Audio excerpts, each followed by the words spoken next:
জীবনযাত্রার ব্যয় এবং হাউজিং বিল বিষয়ে প্রেসিডেন্ট ট্রাম্পের জামাতা জারেড কুশনারের সঙ্গে বৈঠক করেন বলে দাবি করেছেন হাউস মাইনরিটি লিডার হাকিম জেফ্রিস।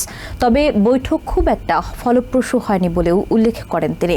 মঙ্গলবার সিএনএনকে দেওয়া সাক্ষাৎকারে এসব কথা বলেন জেফ্রিস। তিনি বলেন, ডেমোক্র্যাটরা সবসময় দেশের মানুষের সংকটের সমাধান করতে চায়, তাই বিরোধী পক্ষের লোকজনের সাথে বৈঠক করতে হয়। ডেমোক্র্যাটরা হাউজের সংখ্যাগরিষ্ঠতা পেলে প্রেসিডেন্ট ট্রাম্পকে অভিশংসন করার উদ্যোগ নিতে পারেন বলেও জানান Jeffries. House minority leader Hakeem Jeffries ও প্রেসিডেন্ট ডোনাল্ড ট্রাম্পের জামাতা জারেড কুশনারের ব্যক্তিগত বৈঠক ঘিরে দেশের রাজনীতিতে নতুন আলোচনা তৈরি হয়েছে। মধ্যবর্তী নির্বাচনের মাত্র কয়েক মাস আগে ট্রাম্পের ঘনিষ্ঠ সহযোগীর সঙ্গে জেফ্রিজের এমন বৈঠক ডেমোক্রেটদের জন্য রাজনৈতিকভাবে কতটা ঝুঁকিপূর্ণ তা নিয়ে প্রশ্ন উঠেছে।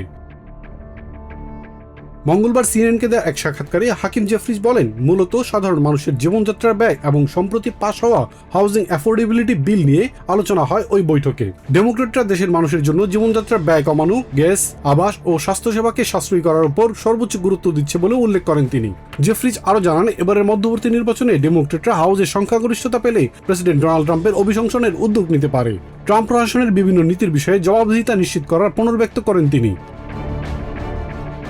মধ্যবর্তী নির্বাচনের আগে হোয়াইট হাউসের চিফ অব স্টাফ সুজি ওয়াইলস বা প্রেসিডেন্ট ট্রাম্পের সাথে বৈঠকের কোনো পরিকল্পনা আছে কিনা এই প্রশ্নের জবাবে জেফ্রিজ জানান, এটি নির্ভর করবে নির্বাচনের আগে জনগণের স্বার্থে সামনে আসা আইনি ও আইনগত কাজের উপর। ট্রাম্প প্রশাসন জনগণের জন্য বিপর্যয়কর উল্লেখ করে কংগ্রেসের নিয়ন্ত্রণ ফিরে পাওয়ার বিষয়ে আশাবাদ জানান house minority leader.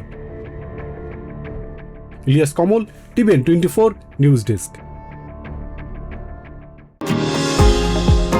New York থেকে সম্প্রচারিত টিভিএন 24 টেলিভিশন বিশ্বজুড়ে বাঙালির কণ্ঠস্বর।